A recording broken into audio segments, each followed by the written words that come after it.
Welcome to Radha channel. ನೋಡಿ friends, ನಾನಿವತ್ತು ಕ್ಯಾಬೇಜದೊಂದು ಚಪಾತಿ ಮಾಡಿ ತೋರಿಸ್ತೇನೆ.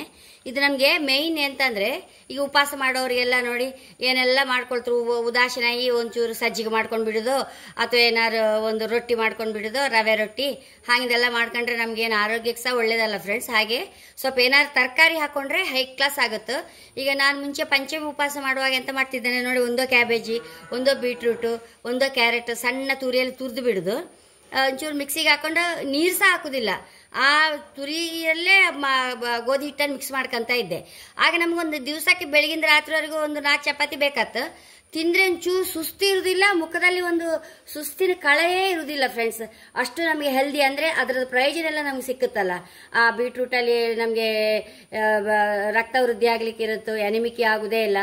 ಹಾಗೆ ಒಂದೊಂದು ತರಕಾರಿ ಒಂದೊಂದು ಪ್ರಯೋಜನ ಇರ್ತಾರೆ. ಈಗ ಕ್ಯಾಬೇಜ್ ನೋಡಿ ನಮಗೆ ಕ್ಯಾನ್ಸರ್ಗೆ ಒಳ್ಳೆಯದು, ಕಣ್ಣಿಗೆ ಒಳ್ಳೆಯದು, ಸ್ಕಿನ್ನಿಗಂತೂ ಒಳ್ಳೆಯದು ಫ್ರೆಂಡ್ಸ್. ಹೃದಯದ ಆರೋಗ್ಯಕ್ಕೆ ಸಹ ಒಳ್ಳೆಯದು, ಅಷ್ಟು ಕ್ಯಾನ್ಸರ್ಗೆ ಸಹ ಒಳ್ಳೆಯದಂತೆ. ಮತ್ತೆ ರೋಗ ನಿರೋಧಕ ಶಕ್ತಿ ಹೆಚ್ಚುತ್ತೆ ಫ್ರೆಂಡ್ಸ್ ನಮಗೆ. ಹಾಗಾಗಿ ನೋಡಿ ಆ ತರಕಾರಿ ಹಾಕಿ ಒಂದು ಚಪಾತಿ ಮಾಡ್ಕೊಂಡ್ರೆ ನಮ್ಗೆ ಅಷ್ಟು ಹೆಲ್ದಿ ಫ್ರೆಂಡ್ಸ್. ಅಷ್ಟು ತರಕಾರಿ ನಮ್ಮ ಹೊಟ್ಟೆಗೆ ಗೊತ್ತಲ್ಲ, ನಮ್ಗೆ ಏನು ಸುಸ್ತು ಅನ್ಸೋದೇ ಇಲ್ಲ. ಅದಿಷ್ಟು ಮಾಡಿ ಪಂಚಮಿ ಮಾಡೋರೆಲ್ಲ ಉಪ್ಪು ಸಹ ಹಾಕೊಳ್ಳೋದಿಲ್ಲ ನೋಡಿ. ಇನ್ನು ಆ ಉಪ್ಪು ಸಹ ಹಾಕೊಳ್ಳಿ, ಇಡೀ ದಿವಸ ಬೆಳಗಿನ ರಾತ್ರಿವರೆಗೆ ಒಂದು 5-6 ಚಪಾತಿ ತಿಂದರೆ ಏನು ಸುಸ್ತು ಗೊತ್ತಾಗೋದಿಲ್ಲ, ಅಷ್ಟು ಲಾಯ್ಕಾತ. ಹಾಗೆ ಹೇಳೋಕೆ ಇಷ್ಟಪಡ್ತೇನೆ.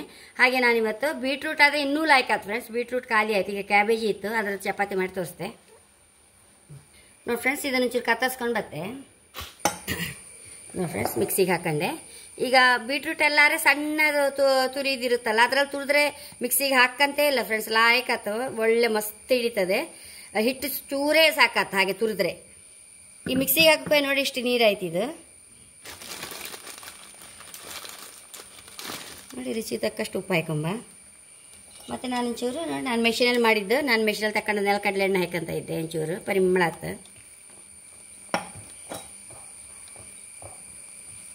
ಬೇವಿನೆಲ್ಲ ನೆನಪೈತೆ, ನಾನು ಬೇವಿನೆಲ್ಲ ಸಹ ಹಾಕೊಂಡೇ ಬಿಡೋದು ನಾನು ಮಾಡ್ಕೊಂಬಾಗ ಚಪಾತಿ.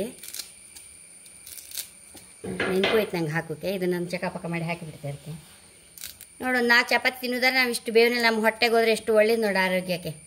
ಹಾಗೆ ಉಪವಾಸ ಇರುವಾಗ ನಾನು ಯಾವಾಗಲೂ ಹಿಂಗೆ ಮಾಡ್ಕೊಂಬುದು. ಉದಾಸೀನ ಬಿಡಬೇಕಷ್ಟೇ. ಈ ಬೇವಿನೆಲ್ಲ ಸಾಕೊಂಡು ಬಿಡ್ತಾ ಇದ್ದೆ. ಸುರಿಗೆ ಹಾಕಿಬಿಟ್ರೆ ರಗಳೆ ಇಲ್ಲ, ನಂಗೆ ನೆನಪೇ ಹೋಯ್ತು ನೋಡಿ ಫ್ರೆಂಡ್ಸ್. ಹೀಗೆ ಒಂದು 5 ನಿಮಿಷ ಹೀಗೆ ಇಟ್ಕೊಂಡ್ಬಿಡೋ ಫ್ರೆಂಡ್ಸ್. ಪಂಚಮಿಗೆ ನಾವು ಉಪ್ಪು ಹಾಕೊಳ್ಳೋದಿಲ್ಲಲ್ಲ, ಅದಕ್ಕೆ ಎಂತಾರು ಚಪಾತಿ ತಿನ್ನೋಕೆ ಎಂತಾರು ಬೇಕಲ್ಲ, ಅದಕ್ಕೆ ಅದಕ್ಕೊಂದು ಐಟಮ್ ಮಾಡಿ ತೋರಿಸ್ತೆ ಫ್ರೆಂಡ್ಸ್. ಈಗ ಫ್ರೆಂಡ್ಸ್, ಒಂದು ಬಾಳೆಹಣ್ಣು, ಯಾವ ಬಾಳೆಹಣ್ಣು ಆಯ್ತು, ನಾನಿಲ್ಲಿ ನೇಂದ್ರ ಬಾಳೆಹಣ್ಣು ಹಾಕಂತ ಇದ್ದೆ. ಈಗ ಹಾಕೊಂಡು ಸಣ್ಣ ಕತ್ತರಿಸ್ಕೊಂಡಿದ್ವಿ ಇದನ್ನು.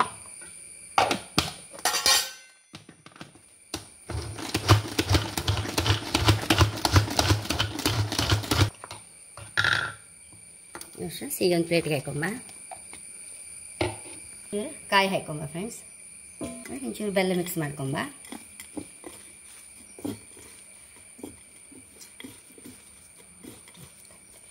ಇದನ್ನೀಗ ಒಂದು ತಟ್ಟೆಗೆ ಹಾಕಿ ಇಟ್ಕೊಂಡು ಬಿಡುವ. ಚಪಾತಿ ಮಾಡಿದ್ರೊಳಗೆ ಎಲ್ಲ ಲಾಯ್ಕೊಳ್ಳೆ ಪಾಕ ಬಂದಾಗ ಆಗುತ್ತೆ ಫ್ರೆಂಡ್ಸ್, ಅದೆಲ್ಲ ಕರಗಿ. ಈಗ ಮುಚ್ಚಿಟ್ಕೊಂಡುವ. ಸೊ ಒಂದುಂಡೆ ತಕ್ಕಂತ ಇದ್ದೆ ನೋಡಿ ಫ್ರೆಂಡ್ಸ್. ಇದರಲ್ಲೆಲ್ಲ ಒಳ್ಳೆ ತರಕಾರಿ ಇತ್ತಲ್ಲ, ಸ್ವಲ್ಪ ದಪ್ಪ ದಪ್ಪ ಮಾಡ್ಕೊಂಡ್ರೆ ಹೈ ಕ್ಲಾಸ್ ಆಯ್ತು ಫ್ರೆಂಡ್ಸ್.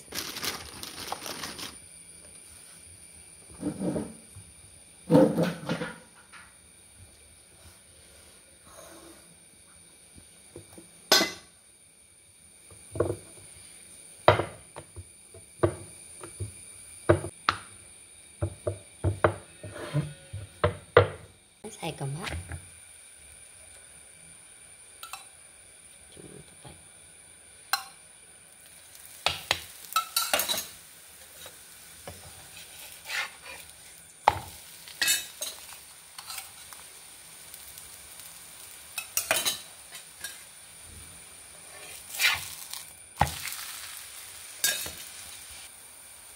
ಫ್ರೆಂಡ್ಸ್, ಈ ಚಪಾತಿ ಗಟ್ಟಿ ಇರುವುದೇ ಇಲ್ಲ, ಅಂದರೆ ಅಷ್ಟು ಕ್ಯಾಬೇಜಿ ಉಂಟಲ್ಲ ಅದರಲ್ಲಿ ಸಾಫ್ಟ್ ಇರುತ್ತೆ, ಒಳ್ಳೆ ಹೋಳಿಗೆ ಥರ ಇರುತ್ತೆ ಫ್ರೆಂಡ್ಸ್.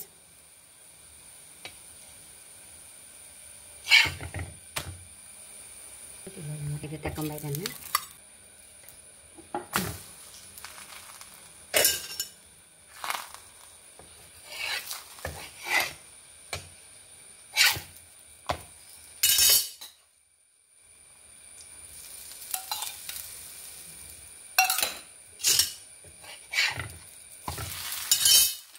ಫ್ರೆಂಡ್ಸ್, ಇದು ಸಾಯ್ತು. ತೆಗೆದಿದ್ದೇನೆ ಸರ್. ಫ್ರೆಂಡ್ಸ್ ಈ ಬಾಳೆಹಣ್ಣು ಸಹ ನೋಡಿ ಅಲ್ಲೆಲ್ಲ ಕರಿಗೆ ಬೆಲ್ಲ ಎಲ್ಲ ಕರಿಗೆ ಒಳ್ಳೆ ಪಾಕ ಬಂದಿದೆ. ಅಷ್ಟು ರುಚಿ ಫ್ರೆಂಡ್ಸ್ ಇದು ಸಹ. ಈ ಚಪಾತಿ ಒಟ್ಟಿಗಂತೂ ಲಾಯ್ಕಾತು. ಉಪವಾಸ ಇದಕ್ಕೆ ನಾನೀಗ ತೋರ್ಸಕ್ಕೋಸ್ಕರ ಉಪ್ಪು ಹಾಕಿದ್ದು. ಇದ್ರೆ ಪಂಚಮಿಗೆಲ್ಲ ಉಪ್ಪು ಹಾಕೊಳ್ಳದೆ ಪಂಚಮಿ ಮಾಡ್ತಾರೆ. ಎಷ್ಟೋ ವರ್ಷ ನಾನು ಸಹ ಮಾಡ್ತಾ ಇದ್ದೆ ಫ್ರೆಂಡ್ಸ್. ಹಾಗೆ ನನ್ನ ಫುಡ್ ಇದೆ. ದಿವಸಕ್ಕೆ ಆ ದಿವಸಕ್ಕೆ ತಿಂಗಳಿಗೊಂದ್ಸಲ ಬರೋ ಪಂಚಮಿಗೆ ಒಂದು 5-6 ಚಪಾತಿ ಮಾಡ್ಕೊಂಡ್ರೆ ಇಡೀ ದಿವಸಕ್ಕೆ ಸಾಕು ಫ್ರೆಂಡ್ಸ್. ನಮಗೆ ಎಂಥದ್ದು ಬೇಡ, ಹಸಿವೆ ಆಗೋದಿಲ್ಲ, ಮತ್ತು ಅಷ್ಟು ಹೆಲ್ದಿ, ವೀಕ್ನೆಸ್ಸೇ ಇರೋದಿಲ್ಲ ಫ್ರೆಂಡ್ಸ್. ಮುಖಾಂತ ಅಷ್ಟು ಫ್ರೆಶ್ ಇರುತ್ತೆ ಫ್ರೆಂಡ್ಸ್ ಇಂಥ ತಿಂದರೆ. ಹಾಗೆ ಹೇಳೋಕೆ ಇಷ್ಟಪಟ್ಟೆ. ಹಾಗೆ ಕಳಿಸ್ತಾ ನೀವು ಸಹ ಬೀಟ್ರೂಟು ಕ್ಯಾರೆಟ್ ಎಲ್ಲ ಹೀಗೆ ಮಾಡ್ಕೊಳ್ಳಕ್ಕೆ ಫ್ರೆಂಡ್ಸ್. ಮೂಲಂಗಿ ನೀರಲ್ಲಿ ಕಲಿಸಿದ್ರೆ ಅದನ್ನೇ ತುರಿದು ಮಿಕ್ಸಿಗೆ ಹಾಕಿ ಒಂದೋ ಸಣ್ಣ ತುರಿ ಆದರೆ ತುರಿದು ಇನ್ನೂ ಕಡಿಮೆ ಹಿಟ್ಟು ಹಿಡಿಯುತ್ತೆ ಫ್ರೆಂಡ್ಸ್ ಅದಕ್ಕೆ ಅವಾಗ. ಹಾಗೆ ನನ್ನ ಚಾನಲ್ ಇಷ್ಟ ಆದರೆ ಸಬ್ಸ್ಕ್ರೈಬ್ ಮಾಡಿ, ಲೈಕ್ ಮಾಡಿ, ಕಾಮೆಂಟ್ ಮಾಡೋದಂತೂ ಮರಲೇಬೇಡಿ. Thank you.